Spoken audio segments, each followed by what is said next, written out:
Metropolitan Jakarta, seperti dua sisi mata uang. Jakarta memiliki dua rupa yang berbeda. Di balik gemerlap dan hiruk-pikuk kotanya, nyatanya syarat dengan beragam ketimpangan. Jakarta yang serba modern menjadi simbol kemakmuran dan kemapanan, menjadi epicentrum para kaum urban untuk bertarung mewujudkan harapannya.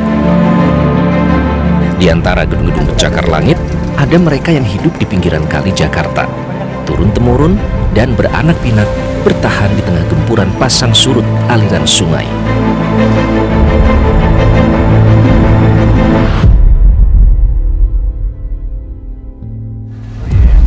Sama dah aman. Bang, masuk TikTok ya bang?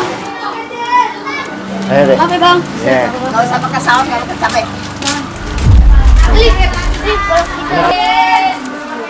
Warga Jatibunder ini sudah puluhan tahun tinggal di bantaran Kali Krukut, menempati rumah mungil berukuran 4 kali 1,5 meter. Meski mendapat cap kawasan kumuh, ia bergeming. Alasan ekonomi membuatnya enggan berpindah rumah. Hingga sekarang memiliki 4 orang anak dan 11 cucu, ia masih menempati rumah hasil warisan dari neneknya. Anak juga nyuruhin tinggal di kebun jeruk, saya nggak mau ikut anak, namanya saya masih kuat ngasih duit, cari duit gitu kan. Kalau di sini usahanya enak di Jakarta, Jatibunder ya kan. Kalau di mana-mana susah, orang pada kerja semua. Kita juga bisa ngurut juga, gitu. dagang juga. Ngurut Saya bayi? usaha sendiri ngurut orang dewasa, iya. Kalau bayi kita masih takut. Nggak mau kita ikut anak, masih kuat nyari duit sendiri. Selama tinggal di Jatibunder, perempuan berusia 63 tahun ini pernah merasakan banjir besar di tahun 2007. Meski begitu, ia mengaku nyaman tinggal di sini. Dulu tahun 2007 banjir, itu tuh serumah nggak kelihatan, bener deh, nggak kelihatan dulu tahun 2007. Habis itu deh, nggak kebawa pakaian. Bilangnya katanya mau dibongkar lagi tahun berapa tuh dibongkar, sampai sekarang saya udah punya cucu ibaratnya ya. Udah umur 61, mana dibongkar, bilang mau diambil 3 meter ke dalam juga kena. 3 meter ke sana. Ke dalam. Sana Sono juga sama. 3 meter, 3 meter. Iya. 3 meter apa 6 meter? 3 meter, 3 meter. Oh, pinggir-pinggir 3 meter. Iya, 3 meter, 3 meter. Terus? Dia bilang, udah sampai sekarang saya udah berkurang. Emang kenapa diambil 3 meter? Tahu katanya si bilangnya abang itu kan kali kan tadi nggak begini, kali mah kecil tadinya ya. Kali airnya diuruk. Katanya biar kali lebar, jadi mau diambil 3 meter. Emang ini bukan milik ibu atau bagaimana? Ibu ngontrak atau milik sendiri? Enggak, milik sendiri. Bentuknya apa? Tadi tanah. SHM kah atau apa? Bukan SHM, apa namanya? AJP. Apa ini? Jual beli. Oh, jual beli. Akta jual beli. Berapa meter ibu punya ini? Ini 4 meter tuh. 4 meter. Oh. 4 kali? 4 kali berapa tuh? Tahu deh, kita juga nggak tahu. 2 kali 4. Dulu belinya berapa ibu ini? Kapan? Enggak, dari ini sih kelurahan. Kabar kasihan dia sama saya, orang kelurahan ngomong kasihan sama nenek saya. Kan nenek saya kan meninggal tahun 2000 umur 220 meninggal. Ini 4 meter buat tidur doang? Tidur doang tuh. Kalau Tidur doang. WC-nya pakai? WC tuh kamar mandi tuh. Umum bayar? Enggak. Bikin swadanya? Iya itu, iya. Termasuk buang air besar dan Buang air besar, mandi di situ. Kalau nyuci di bawah. Atau nyalur? Nyalur listrik. Ke orang bayar? Ke temen, iya tuh ponakan. Berapa sebulan bayar? Sebulan cepet. Iya.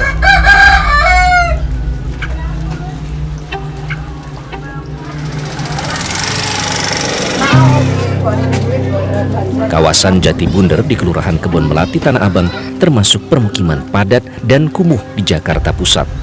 Permukiman RW 12 hingga 14 berada persis di bantaran Kali Krukut yang melintasi kawasan ini.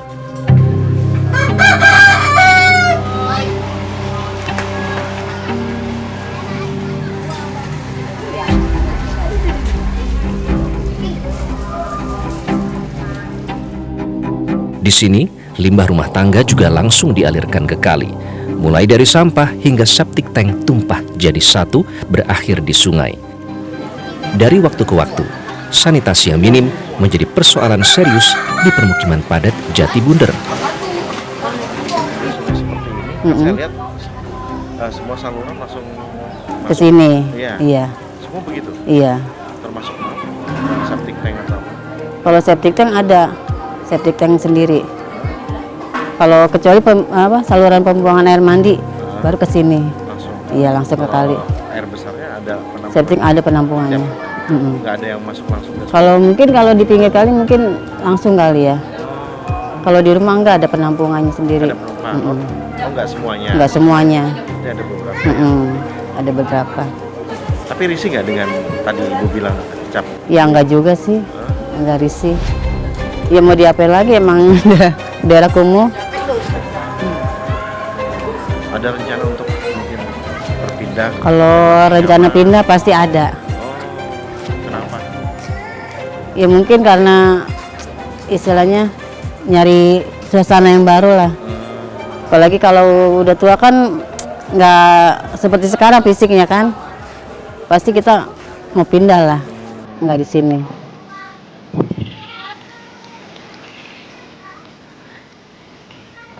Aliran Sungai Krukut juga melintasi Kelurahan Kebon Kacang, Kecamatan Tanah Abang.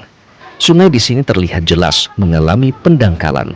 Di sepanjang bantaran sungai, tampak berderet sisi belakang bangunan rumah hingga tak sedap dipandang mata.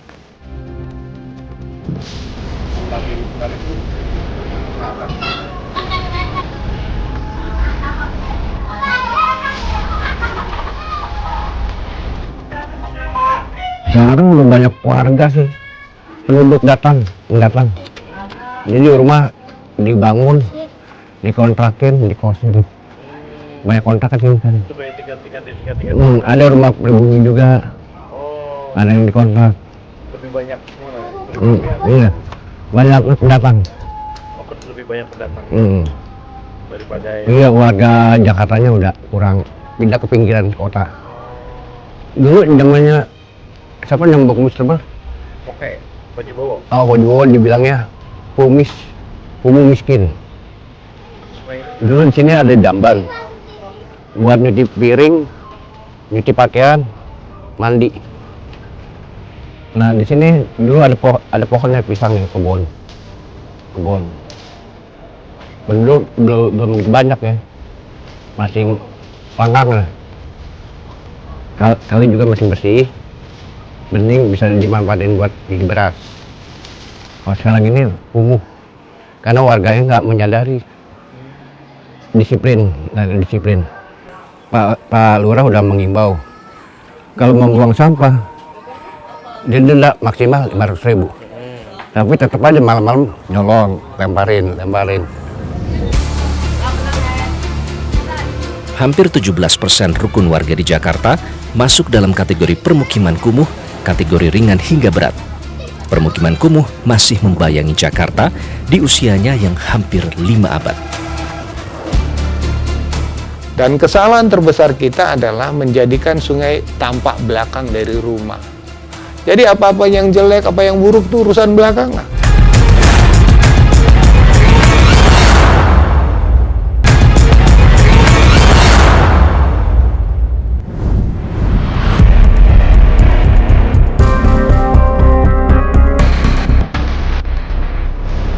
Permukiman di daerah aliran sungai atau bantaran Kali Jakarta masih identik dengan permukiman kumuh. Ada 445 RW yang menjadi fokus peningkatan kualitas permukiman. Angkanya mencapai 16,23% dari total jumlah RW yang ada. Jumlahnya tersebar hampir merata di 6 wilayah administratif Jakarta, kecuali Kepulauan Seribu. Bahkan di sekitaran kawasan bisnis Mega Kuningan Jakarta Selatan juga tak luput keberadaan permukiman kumuh.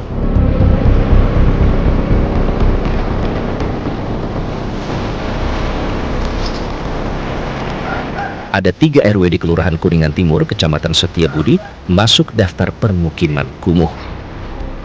Sampah dan sanitasi yang buruk masih terus menjadi momok. Iya, ini kan turapnya pada kurang rapi.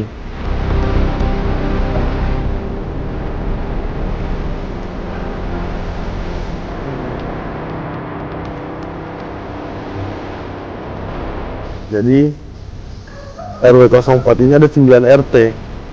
Yang bagian selatannya Gatot Subroto, bagian utaranya itu Kasablanka. Oke. Iya, jadi kalau mau dibilang banyak gedung, kedutaan juga pun banyak di RW kami. Banyak juga pejabat-pejabat tinggi juga yang memang tinggalnya di wilayah kami, tapi di belakang sininya ada kampung seperti ini. Gitu. Jadi kontrasnya di situ. Kontrasnya di situ. Dan di sini masih ada STBM, Pak. STBM itu apa? Apa maksudnya ada pembuangan kotoran, kotoran atau tinja yang langsung ke kali. Berarti sekitar berapa kakak tuh Pak? Hitungannya kalau 20-30%. 70 sampai 100 kakak pun masih ada. 70 sampai Ya, 100 maksudnya 100 kakak ya. pintu lah ya kurang lebihnya. Kondisi Das Cideng di sini memang tidak maksimal. Di musim hujan seperti sekarang ini, banjir terus mengintai. Begitu debit air naik, juga otomatis menutup saluran pembuangan warga yang berada di badan sungai. Nah, kalau saya lihat ya Pak RW, ini kan rumah-rumah kan berada persis tepat di sebelah sungai ya. Iya. Tidak ada jarak menurut peraturan pemerintah ya. Itu harusnya berjarak setidaknya 10 meter kalau kedalaman sungainya itu kurang dari 3 meter. Nah, itu bagaimana selama Saya kurang memahami ya untuk itu ya. Karena memang dasarnya kalau dengar cerita dari senior-senior sebelumnya lah ya. Ya. Itu memang dulu kalinya kecil, ini udah perlebar. Oke, kalau dalam jangka pendek atau jangka panjang, Pak, ada tidak rencana untuk penataan lingkungan atau tata ruang, misalnya dari letak-letak rumah yang mungkin dianggap beresiko atau mungkin ada faktor lain, ada tidak rencana tata ruang seperti itu? Kalau relokasi saya belum pernah dengar sih. Belum pernah Dan dengar, belum ya. tidak ada. Oke, jadi sebatas penataan yang itu tadi Penataan. Makanya kita lagi juga pengajuan turap kali kan. Gimana caranya biar rapi agar turap kali tersebut ya tidak Kenapa tidak penting? longsor.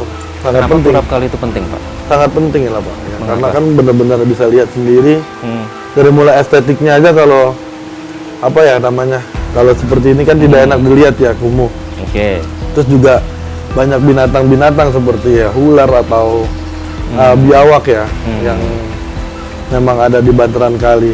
Dia membuat gorong-gorong di turap kali kalau apabila ada yang tidak rapi seperti itu. Termasuk dari segi keamanan, Pak. Iya. Kalau turap itu. Iya. Faktanya, sanitasi di permukiman pinggiran Kali Jakarta memang cukup memprihatinkan. Dinas Lingkungan Hidup DKI Jakarta mencatat, sebanyak 119.000 kepala keluarga di Jakarta tidak memiliki septic tank mandiri. Alhasil, limbah bablas langsung mengalir ke sungai dan saluran air got. Sementara hasil pemantauan kualitas sungai di Jakarta hingga 2024, seluruhnya dinyatakan tercemar berat. Sumber pencemar utama adalah coliform fecal, yaitu bakteri yang terdapat dalam tinja. Dan kesalahan terbesar kita adalah menjadikan sungai tampak belakang dari rumah. Rumahnya menghadap jalan, tapi sungai itu adalah bagian belakang dari rumah. Jadi apa-apa yang jelek, apa yang buruk itu urusan belakang lah.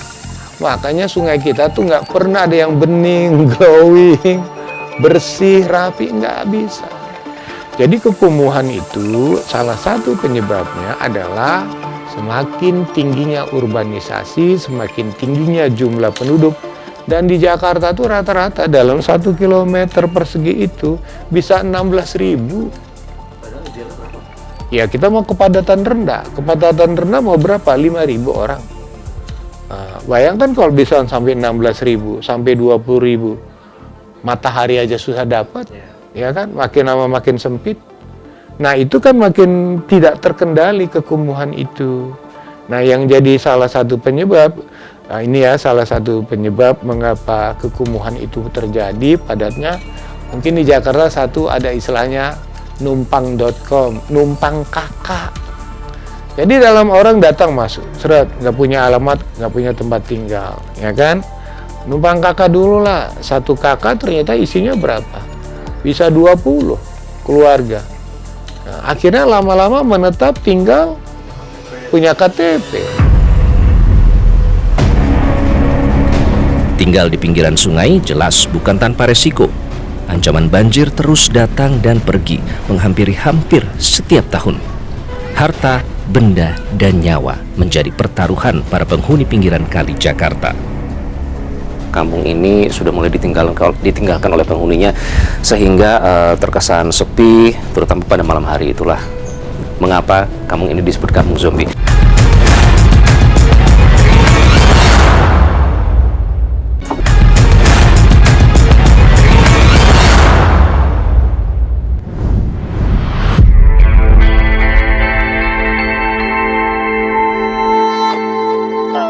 Das Ciliwung di Jakarta mencakup wilayah seluas hampir 14.000 hektar. Tingkat kerawanan banjir paling tinggi berada di Jakarta Timur, mencakup 70% wilayah Das. Kecamatan Kramat Jati dan Jatinegara rutin menjadi bulan-bulanan. Dalam 1 tahun, banjir bisa datang bertubi-tubi.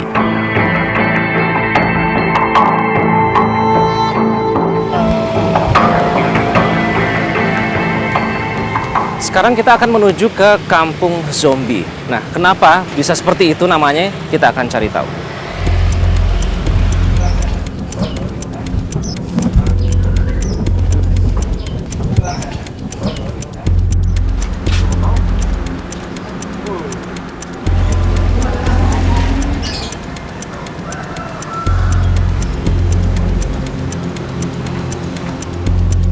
Kampung Zombie berada di RT 6 RW 7 Kelurahan Cililitan, Kramat Jati, Jakarta Timur.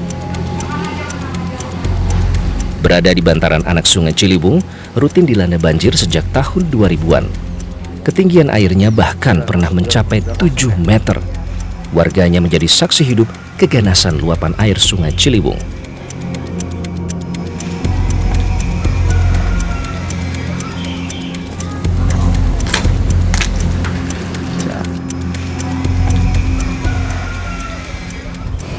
Inilah kampung zombie, setidaknya itulah yang disebut oleh warga dan juga sempat viral di media sosial karena kampung ini sudah mulai ditinggalkan oleh penghuninya sehingga terkesan sepi, terutama pada malam hari. Itulah mengapa kampung ini disebut kampung zombie. Kalau bisa terlihat itu di belakang, ini adalah Kali Hitam yang merupakan anak Sungai Ciliwung. Kondisinya sekarang ini bahkan permukaan air sudah hampir mencapai jalanan tempat saya berdiri saat ini. Ini merupakan permukiman dan rumah ini yang sekarang sudah tidak ditempati di lantai satunya, namun lantai 2 masih ditempati. Hingga ke sana di sepanjang bantaran sungai itu merupakan rumah-rumah warga yang sudah kosong ditinggalkan oleh penghuninya. Meskipun jika kita agak bergeser ke sebelah sana, di sana itu ada beberapa warga yang ternyata masih bertahan. Ada lebih dari 10 kakak yang masih bertahan di kampung zombie ini. Namun dia dengan kondisi seadanya, bahkan mereka menyatakan bahwa banjir itu biasanya tidak datang sesering ini. Tadi pada saat kami datang ke sini, ada warga yang baru datang kemudian berkelakar begitu, wah kirain sudah surut, ternyata sampai sekarang masih belum juga surut. Nah, kalau menyusuri ganggang menuju ke kampung zombie ini pun juga unik ya. Kalau kita lihat tadi rumah di situ sudah tidak dihuni, kemudian rumah yang ini terlihat masih dihuni. Namun jika kita bergeser, ini saya bisa mengapa terlihat masih dihuni karena masih ada listrik, ada bola lampu di sini yang bisa berfungsi. Namun di sebelahnya persis ini adalah bisa dibilang contoh nyata ya rumah yang ditinggalkan, yang terabaikan, tidak terurus.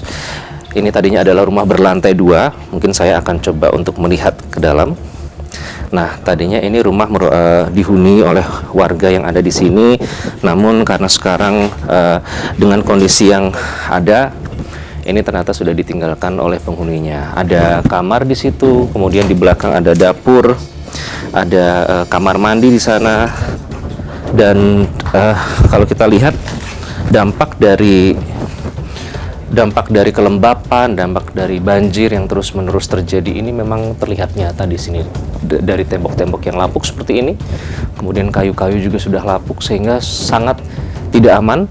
Plafon di atas kita lihat itu sudah runtuh karena terbuat dari triplek, bahkan juga langit-langitnya sudah ambruk karena dimakan usia. Ibu rumahnya di mana? Itu di sebelahnya, di pinggir kali juga, dekat jembatan. Boleh kita agak geser ke sini nggak Bu? Kelihatan nggak Bu dari sini rumahnya Ibu? Nggak kelihatan lah, ini agak ke dalam. Oke, pasti tuh kelihatan pagernya itu. Oke. Rumah yang di pinggir kali ini Bu memang sudah tidak ditempati sama sekali? Sebagian. Kalau yang masih di sini tuh karena apa ya, yang nggak punya tempat tinggal di luar, jadi terpaksa ditempatin gitu. Walaupun tadi kan ini kan lumpur, itu yang pindah itu yang punya tempat tinggal di luar. Tapi yang punya tempat di luar saudara itu, jadi dia udah nggak sanggup lah di sini, jadi dia ke saudara, nanti itu ada saudara situ tinggal sama saudara. Nggak sanggupnya kenapa Bu? Ya karena banjir ini sekarang tuh lebih parah gitu. Jadi setiap hujan sebentar saja udah rumahnya kerendam, lelap gitu setiap hari. Ini berarti pemandangan sehari-hari seperti ini Bu, sering terjadi sekarang? Iya, ini sekarang nih setiap hujan sebentar ya mengenang begini, jadi susah surutnya. Nah, jadi sejak kapan mulai terjadi perpindahan besar-besaran warga sampai terkesan kosong seperti ini Bu? Itu kira-kira tahun 2012 sampai saat ini. 2012 sudah mulai? Ya udah mulai keluar, kadang kan ke rumah saudara, lama-lama kan capek dia ya.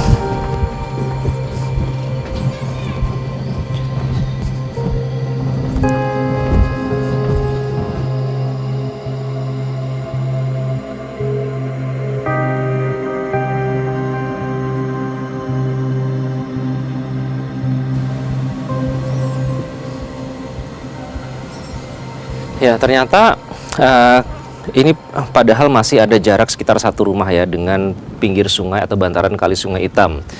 Namun ternyata ini sudah tergenang oleh air, jadi seperti ini bayangannya kami tidak bisa melintas karena sudah tergenang. Sementara ini adalah rumah yang masih ditinggali di daerah lantai 2 oleh penghuninya. Tapi ya bisa dibayangkan meskipun masih tinggal di sini, dikepung banjir seperti ini, apalagi terletak di pinggir kali yang suatu saat bisa meluap, rasanya seperti terisolir ya.